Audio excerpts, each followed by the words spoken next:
Kayo po ba mga bossing ko ay isa sa mga napakaraming mga pangarap sa buhay? Asya mga bossing ko, ako po may tuturo sa inyo para ang mga pangarap nyo pong yan ay hindi hanggang pangarap lamang.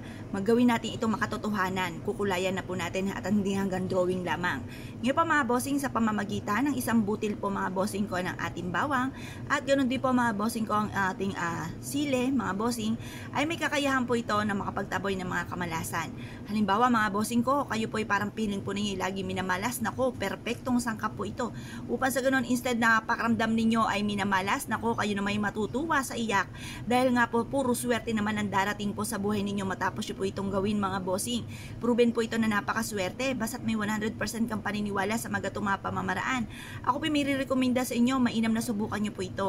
Kumuha lang po kayo mga bossing ko ng bawang at ganoon din po mga bossing ko ang ating sili.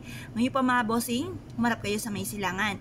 Gawin nyo po ito ng 6:30 or kaya po alas 7. Mag-wish po kayo ng mula sa inyong pong puso. Sabihin nyo sa pamamagitan ng aking pampaswerteng ginagawang ito sa sipag at tiyaga, double time sa pagkayod, at sa mahigpit na pagkapit sa mahal na Panginoon ay matutupad lahat ng mga pangarap ko sa aking pong buhay.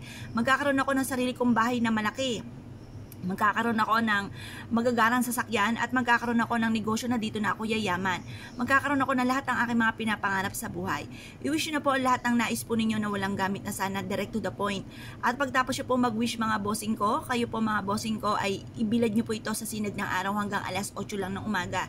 Huwag kayong mag-alala, hindi po ito kaagad matutuyo dahil ang alas 8 ng umaga, yan hindi naman po masyado masanting ang sinag ng araw po niyan.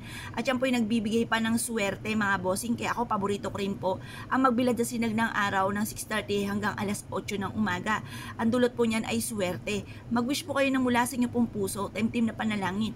Makakamtan niyo po lahat ng inyo pong mga kahilingan na walang gamit na sana, direct to the point. Ngayon pa mga bossing ko, kayo po naniniwala at nais po itong gawin, huwag na po kayo magpatumpik-tumpik pa. Subukan niyo po ito, proven po ito na maswerte. Ngayon pa mga bossing ko, mag-wish po kayo ng mula sa inyo pong puso at i-mindset nyo na kayo po yung magiging matagumpay. Ito ay simula na ng tagumpay ko sa aking pong buhay, sabihin niyo pong ganyan. Lahat ng mga pangarap ko ay matutupad. At pagkatapos syempre mga bossing, lagi niyo po tatandaan. Kung tiripik po ang ating mga pangarap, tiripik din ang pagkayod.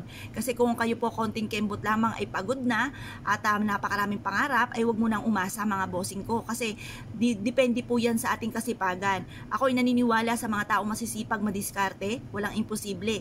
Pero kung kayo po ay konting kembot lamang ay pagod na at kayo po ay isa sa mga negatibong tao, nako mga bossing, sigurado ko po sa inyo, parang suntok sa buwan para lang po makamit ang mga pangarap. Talagang yan po pinaghihirapan talaga, nagsasakripisyo po talaga mga bossing kung kayo po maraming mga pangarap sa buhay.